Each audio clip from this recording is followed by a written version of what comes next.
Walid Phares, is it a case, as we were saying earlier, that these Christian communities have been in Iraq for centuries? Is there a case, though, that now they are associated with the Crusaders, as they're called, of the Western invaders, the Western occupying powers? Is there some kind of confusion there that's fueling this violence?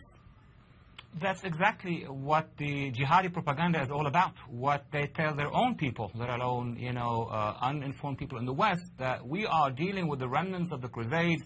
These are the sons and daughters of the settlers. Of course not. As your guests have said, most of the Christians in the Middle East are members of ethnic, religious nationalities who have been there way before the 7th century, way before the Arab Islamic conquest.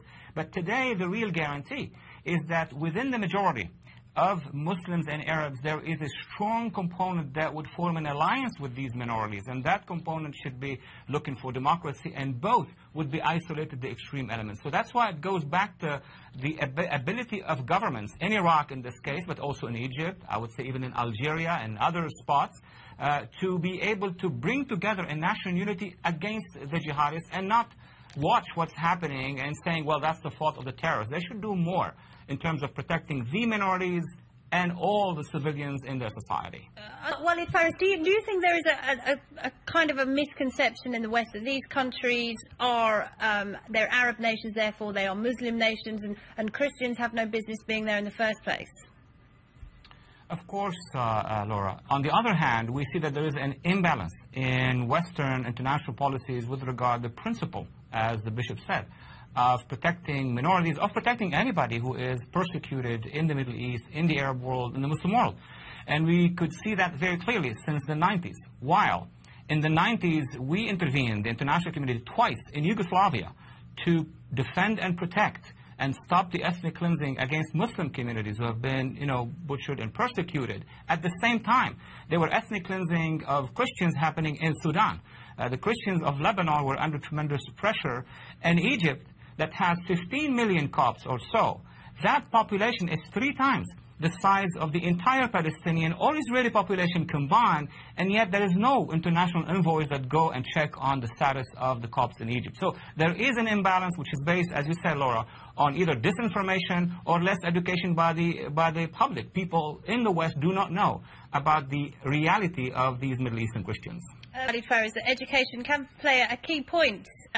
Religious education, teaching about tolerance, teaching about other faiths and other religions, something that is lacking in some of these Arab states. Is that not the case? Absolutely. It's all about education. It's certainly the education of moderation within, obviously, the Muslim world, and there should be more efforts to support a Muslim moderate perception of the history of the Christians in the Middle East. That would be extremely helpful to make sure that there will be no more rise for extremism. I was surprised when I was consulting American books and at some point European textbooks where they say that the caliphate, the Islamic caliphate, reached Spain in 715.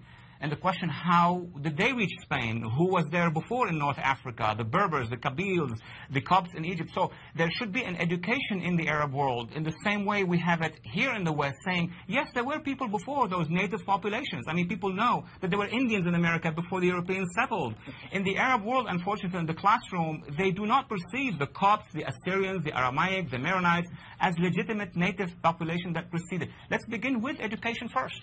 In Lebanon, the Christians are assembled in one place. That's probably an advantage in the sense that they have their own society, they have their own area. Lebanon used to be called the Switzerland of the Middle East. Beirut used to be called the Paris of the Middle East. Unfortunately, radical forces in Lebanon, as is the case everywhere else, as of 1975, have engaged in putting a lot of pressure on the Christians. The difference in Lebanon is that the Christians got armed. That's what the Iraqi Christians do not want to do, of course. And they responded, and there was also, incidents from both sides. Today, the Christians of Lebanon are witnessing a large phenomenon of immigration. They used to be 52%. They are somewhere around 40% today. The majority of Lebanese Christians are in the diaspora around the world.